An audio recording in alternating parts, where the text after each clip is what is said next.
Students, class 8, chapter 2, civics, classification of fundamental right. Now I am going to discuss about the classification of fundamental right.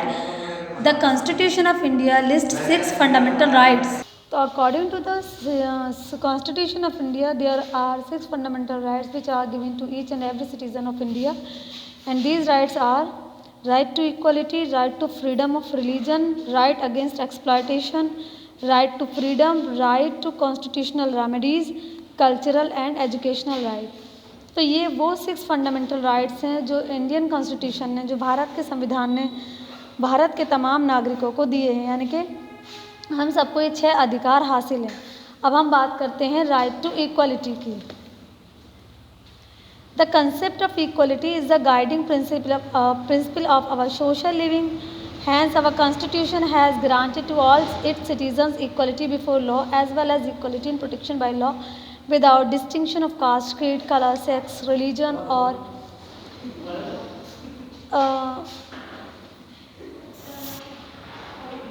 economic status.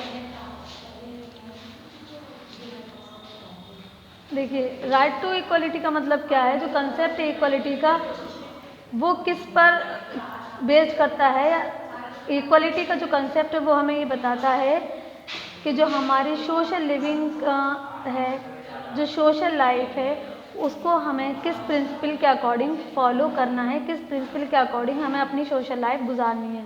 तो हम ये कह सकते हैं कि इसलिए हम ये कह सकते हैं कि इक्वलिटी का कंसेप्ट हमारी मदद करता है, हमारे गाइड करता है हमारी सोशल लाइफ को गुजारने में। Our constitution has granted to all its citizen equality before law. हमारा जो संविधान है वो हमें इस बात की एंश्योरिटी दिलाता है, हमें इस बात की पूरी गारंटी देता है कि कानून की नज़र में तमाम नागरिक बराबर हैं और कानून तमाम नागरिकों को, यानी कि सारे सिटीजन्स को इक्वल प्रोटेक्शन देगी विदाउट एनी डिस्क्रिमिनेशन। यानी कि संविधान अपने सिटीजन्स के बीच में, सिटीजन्स के दरमियान किसी भी तरह का भेदभाव नहीं करेगी, यानी कि जात, caste, religion, gender, region, economic status की बुनियाद पर किसी तरह का कोई भी भेदभाव नहीं किया जाएगा, क्योंकि संविधान ने इस बात को गैर कानूनी करार दिया है। संविधान ये कहता है, क्लियरली संविधान में इस चीज़ को मेंशन किया गया है कि there is no discrimination on the basis of the caste, religion, creed, colour, sex, economic status. यानी कि कॉन्स्टिट्यूशन के अकॉर्डिंग हर इंसान, चाहे उसका इकोनॉमिक स्टेटस कुछ भी हो, चाहे वो एक रिक्शे वाला हो, चाहे वो एक मिनिस्टर हो, लेकिन कॉन्स्टिट्यूशन के अकॉर्डिंग, कॉन्स्टिट्यूशन की नज़र में तमाम लोग बराबर हैं। All persons belong to our same nation have the same status according to the Constitution. It attempts to provide equal opportunity to all in matters of the public employment. तो right to equality ये कहता है कि तमाम citizens को government equal opportunity देगी in relation of the employment. यानी कि गवर्नमेंट अगर किसी भी तरह का कोई भी एम्प्लॉयमेंट अपॉर्चुनिटी निकालती है तो वो अपॉर्चुनिटीज़, एम्प्लॉयमेंट अपॉर्चुनिटीज़ तमाम नागरिक, तमाम सिटीजन्स के लिए बराबर है, उनमें किसी तरह का कोई भी भेदभाव नहीं किया जाएगा। This right prohibits discrimination on the mention ground. ये जो अधिकार है ये कहता है, क्या कहता है कि हम जो भी अभी आपको बताया मैंने कि हम caste, religion, gender, economic status, इन सब की बुनियाद पर किसी भी तरह का किसी के भी साथ कोई डिस्क्रिमिनेशन नहीं कर सकते, बल्कि राइट टू इक्वलिटी बात करता है, किसकी बात करता है? सोशल एंड इकोनॉमिक जस्टिस की। यानी कि समाज में रहने वाले तमाम लोग बराबर हैं, दैट उनको सोशली इक्वली ट्रीट किया जाएगा, और इकोनॉमिक स्टेटस, चाहे उसका इकोनॉमिक, चाहे वो पुअर है या रिच है, जो भी है, लेकिन कॉन्स्टिट्यूशन की नज़र में, कानून की नज़र में वो बराबर है, उसको इक्वल प्रोटेक्शन दी जाएगी। There are 2 exception to this right. इस राइट में हम 2 एक्सेप्शन हैं। पहला है the state can make reservation of for women. कोई स्टेट को ये अधिकार हासिल है कि वो औरतों के लिए सीट्स को रिजर्व कर सकती है, क्योंकि हमारी सोसाइटी में हम ये देखते हैं, पास्ट में हमने पढ़ा है कि सोसाइटी में बहुत लंबे टाइम तक औरतों को पढ़ने लिखने के अधिकार से वंचित रखा गया, जिसकी वजह से सोसाइटी का जो ये एक में जो औरतों का स्टेटस है वो काफ़ी पीछे बैकवर्ड चला गया। इसलिए उनके अपलिफ्टमेंट के लिए रिजर्वेशन का, सीट्स के रिजर्वेशन का प्रोविजन रखा गया है। इसी तरह से हमारी सोसाइटी के जो सोशली और इकोनॉमिकली बैकवर्ड ग्रुप हैं, बैकवर्ड क्लास हैं, जैसे कि ST SCs हैं, शेड्यूल बाद शेड्यूल ट्राइब है, ये भी हमारी सोसाइटी में कहीं ना कहीं इनका स्टेटस भी काफ़ी पिछड़ा हुआ है। तो उनके भी अपलिफ्टमेंट के लिए सोसाइटी में रिजर्वेशन का जो संविधान है उनके अपलिफ्टमेंट के लिए, ताकि सोसाइटी में उनका अपलिफ्टमेंट हो सके, रिजर्वेशन ऑफ सीट्स का प्रोविजन रखा है। वजह से यही है, ऐसा नहीं कि उनको एक्स्ट्रा हम बेनिफिट दे रहे हैं, वजह से ये है ताकि इन लोगों को सोशली या सोसाइटी में इनका अपलिफ्टमेंट किया जा सके। Implementation of the right to equality को हम किस तरह से इम्प्लीमेंट कराएंगे। The practice of untouchability goes against the ideals of equality. देखो हम सब जानते हैं, अगर हम इक्वलिटी की बात करते हैं, अगर हम इक्वलिटी की बात कर रहे हैं तो हम अनटचेबिलिटी की बात कर ही नहीं सकते, क्योंकि अनटचेबिलिटी अगर है तो फिर हम ये कह सकते हैं कि वहाँ पर इक्वलिटी नहीं है, क्योंकि अनटचेबिलिटी और इक्वलिटी एक साथ एग्जिस्ट नहीं कर सकती। अगर अनटचेबिलिटी है तो इसका मतलब है इक्वलिटी नहीं है, और अगर इक्वलिटी है तो इसका मतलब है कि वहाँ पर अनटचेबिलिटी जैसा बिहेव कोई किसी के साथ नहीं कर सकता। हमारी सोसाइटी में कुछ इस तरह के सोच के लोग थे जिन्हें ऐसा लगता था कि जो नीच जात के लोग होते हैं वो अनटचेबल होते हैं, उनके साथ अनटचेबिलिटी जैसा बिहेव किया जाता था। और जब हम अनटचेबिलिटी जैसे बुराई को फॉलो करेंगे तो इसका मतलब ये है कि हम कहीं ना कहीं इक्वलिटी के प्रिंसिपल्स का उल्लंघन कर रहे हैं। तो जब कॉन्स्टिट्यूशन में इस चीज़ को देखा गया तो संविधान ने अनटचेबिलिटी को क्या किया, एबॉलिश कर दिया, और ये एक लीगल ऑफेंस बन गया कि आप किसी के साथ अनटचेबिलिटी जैसे बिहेव नहीं कर सकते, और अगर आप करते हैं तो आप क्राइम कर रहे हैं और आपको संविधान के अकॉर्डिंग ये एक क्रिमिनल ऑफेंस है, आपको पनिशमेंट दी जाएगी। Preventing a person from entering a public place of worship और from the use of public where become punishable offence. के अलावा आप जब प्लेसेस ऑफ वर्शिप होते हैं, यानी कि इबादत की, पूजा पाठ की जगहें, तो वहाँ पर आप किसी को भी रोकने से नहीं, किसी को एंटर होने से नहीं रोक सकते, क्योंकि ये एक ऐसी जगह होती है जहाँ पर सबकी एंट्री बराबर है, यानी कि ये इबादत की जगह है जहाँ पर कोई भी जा सकता है, जिसके और यहाँ पर जाने के लिए किसी जात या धर्म का होना ज़रूरी नहीं है। तो बहुत सारी जगहों पर ये देखा गया कि हायर कास्ट के लोग लोअर कास्ट के लोगों को जो वर्शिप इबादत की जगहें होती हैं वहाँ पर एंट्री नहीं देते, और उसकी वजह से काफ़ी बड़े बड़े इश्यूज भी हो जाते हैं, झगड़ा तक हो जाता है।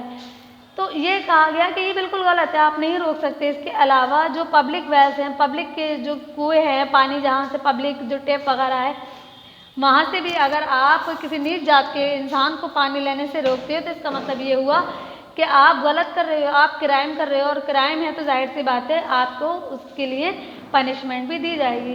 क्योंकि हमारा जो संविधान है, जो इंडियन कॉन्स्टिट्यूशन है, भारत का संविधान बात करता है इक्वलिटी की, और जब हम इक्वलिटी की बात करते हैं तो इसका मतलब ये हुआ कि जो भी पब्लिक प्रॉपर्टीज़ हैं, जो भी हैं, वो सबके लिए हैं। जो अब पब्लिक वेल्स हैं, टेप्स, जो ऐसे पब्लिकली जो म्यूनिसिपैलिटीज़ वगैरह नल होते हैं, तो या जो रोड्स हैं, प्लेसेस ऑफ वर्शिप हैं, पार्क हैं, ये सब पब्लिक प्रॉपर्टीज़ हैं जिनका यूज़ हर इंसान इक्वली कर सकता है।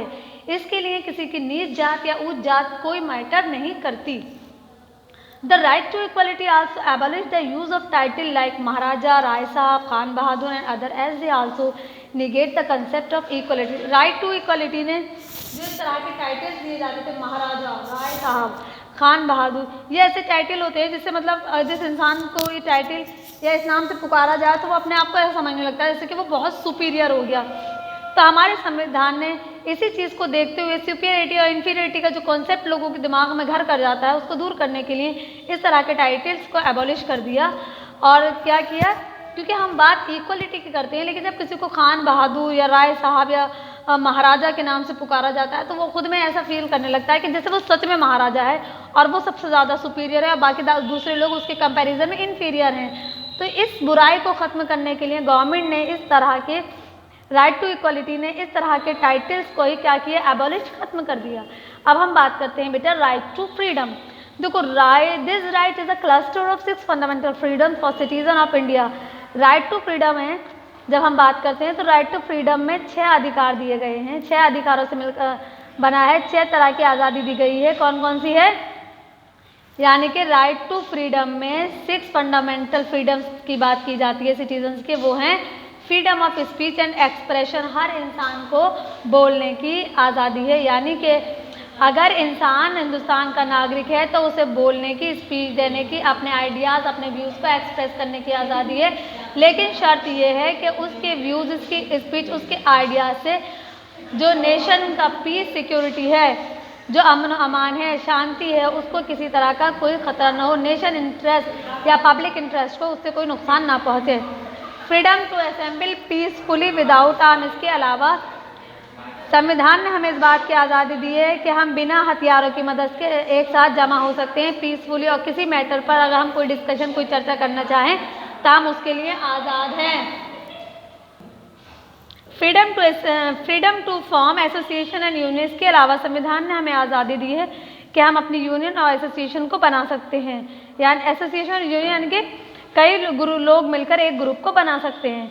Freedom to move freely throughout the India, इसके अलावा संविधान ने हमें इस बात की आज़ादी दी है कि हम भारत में कहीं भी घूमना चाहें तो हम आज़ाद हैं, लेकिन शर्त सिर्फ यही है कि ऐसा ना हो कि हम वहाँ दूसरे स्टेट में जाकर किसी भी तरह की टेररिस्ट एक्टिविटी या कोई भी ऐसा काम करें जिससे लोगों का जो पीपल इंटरेस्ट है या नेशन का इंटरेस्ट है वो किसी भी तरह का उससे डिस्टर्बेंस क्रिएट हो।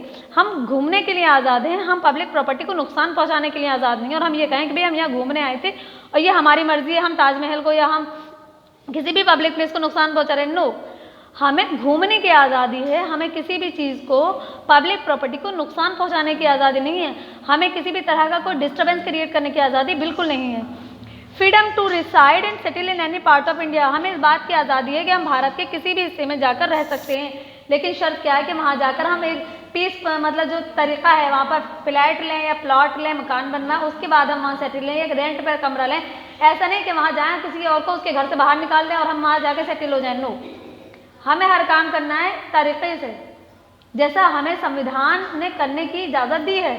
Freedom to practice any trade, profession और बिजनेस, इसके अलावा संविधान ने हमें ये आज़ादी दी है कि हम अपनी मर्जी से अपने मुताबिक किसी भी तरह का काम, किसी भी तरह का प्रोफेशन, किसी भी तरह का बिजनेस कर सकते हैं, हम पर किसी तरह की कोई दबाव, कोई रेस्ट्रिक्शन नहीं है।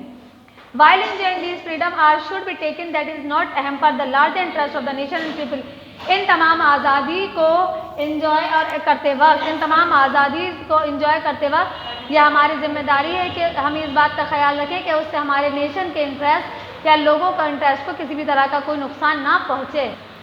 The Constitution has given every person the right to life. It lays down that no person shall be deprived of his life and personal liberty except according to the procedure established by law. In case of arrest under ordinary circumstances, the Constitution grants free right to an individual। देखो, संविधान ने हर इंसान को अपनी ज़िंदगी को गुजारने की आज़ादी दी है। हर इंसान अपनी ज़िंदगी को अपने मुताबिक गुजार सकता है, उसको उसकी ज़िंदगी के अधिकार से डिप्राइव या वंचित नहीं किया जा सकता। हर इंसान को पर्सनल लिबर्टी हासिल है, यानी कि पर्सनली वो आज़ाद है अपनी ज़िंदगी को अपने मुताबिक जीने के लिए। लेकिन अगर कभी कोई इंसान अरेस्ट हो जाता है किसी भी वजह से, तो कॉन्स्टिट्यूशन ने उसको 3 तरह के राइट्स दिए हैं। कौन कौन से हैं?